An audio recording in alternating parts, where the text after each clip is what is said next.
भगवान श्री कृष्ण श्रीमद् भागवत गीता में अध्याय 9 श्लोक 25 में कहते हैं, उसका भावार्थ है,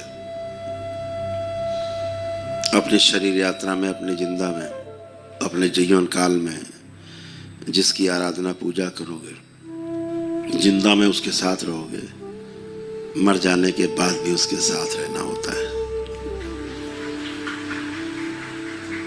यात्रा में साथ साथ है, इस शरीर के न रहने के बाद भी आप उनके साथ साथ रहेंगे, कभी भटकोगे नहीं। भटकाने वाली चीजें समाप्त हो चुकी हैं, केवल संकल्प आपका मजबूत बना रहे, फिर भटकने का सवाल है नहीं, भटकना समाप्त हो चुका है।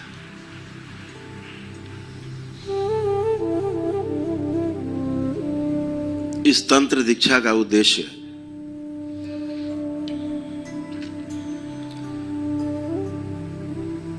दूसरों की सहायता करने के साथ साथ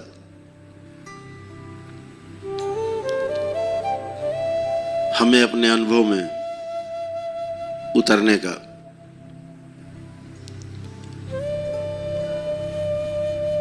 रास्ता बनाता है।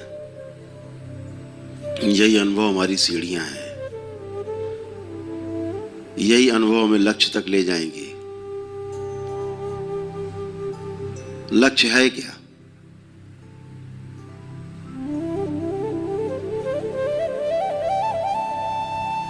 जीवन का लक्ष्य क्या है? गाड़ी, बंगला, मोटर कार, गहने, जेवर, मकान, संतान, परिवार या और कुछ?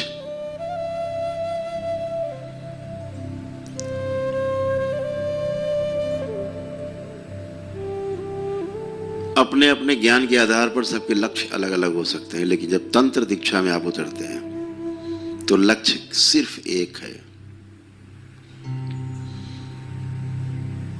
और उस लक्ष्य के लिए, जिसके लिए आप आज पहली सीढ़ी पे कदम रखने जा रहे हैं, उस लक्ष्य से केवल आपको समझ हासिल होगी।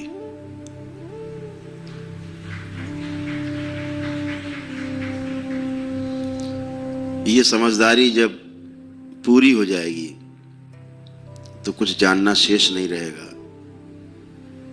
जब कुछ भी जानना शेष न रहे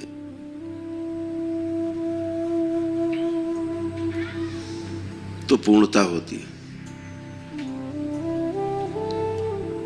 तो इस शरीर यात्रा में जो हमारा लक्ष्य है वो हमारी हर शरीर यात्रा में पीछे रहा है। दुर्भाग्यवश अगर इसे आप नहीं पार कर पाए इस शरीर यात्रा में, तो अगली शरीर यात्रा में भी आपका लक्ष्य समझ को पूरा ही करना रहेगा। कैसे समझ पूरी हो जाए, यही लक्ष्य रहेगा, यही जीवन का लक्ष्य है। जीवन समझना चाहता है, हर चीज समझना चाहता है, अपने में, अपने आसपास, अपने चारों ओर, सृष्टि में हर चीज को समझना चाहता है। वह उसको समझने से छोड़ देता है जिसके बारे में उसे लगता है ये संभव नहीं समझना, छोड़ देता है। छूटा हुआ समझने के लिए फिर आना पड़ता है। इसलिए ध्यान रखो, कोई भी चीज समझने के लिए कुछ छोटा बड़ा नहीं है। अगर छोटा है, बड़ा कुछ भी है, तो वो आपका संकल्प है। संकल्प आपका छोटा है तो बड़ी चीज नहीं समझ पाओगे। संकल्प आपका बड़ा है तो बड़ी से बड़ी चीज खुद सामने आएगी और आपको समझाएगी कि हम इस तरह से हैं। तो ध्यान रखो, बड़ा लक्ष्य नहीं है, बड़ा है आपका संकल्प। तो संकल्प को मजबूत रखो। एक बार लक्ष्य तय कर लिया, अब आपका ध्यान आपके संकल्प पर होना चाहिए, आपकी प्रतिज्ञा पर होना चाहिए, जो आपने ठाना है उस पे होना चाहिए। लक्ष्य तो मिल ही जाएगा।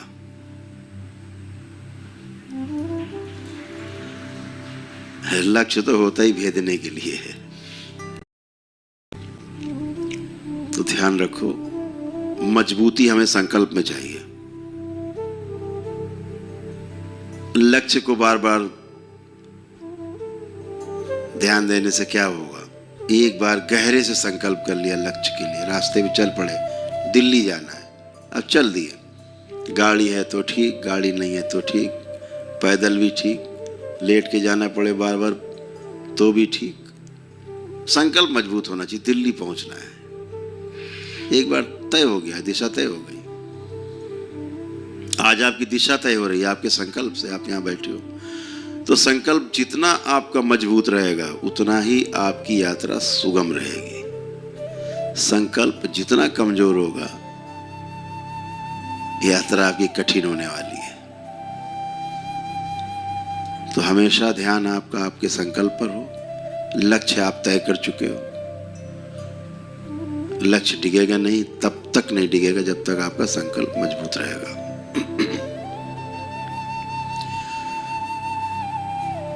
तो आप सभी को हमेशा ध्यान रखना है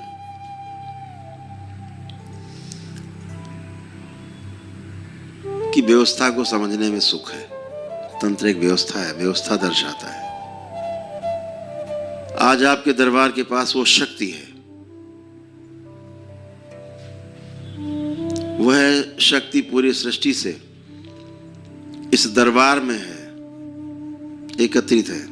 सब बड़े से बड़े महागुरु इस दरबार में उपस्थित हैं आपको दिशा की तरफ आगे बढ़ाने के लिए।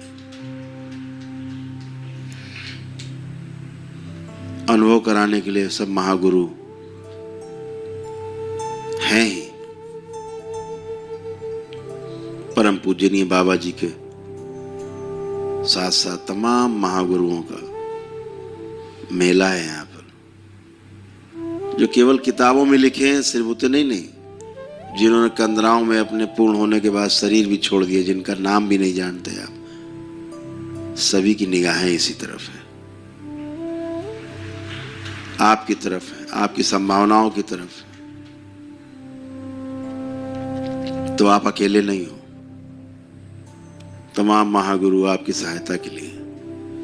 केवल संकल्प आपका मजबूत होना चाहिए।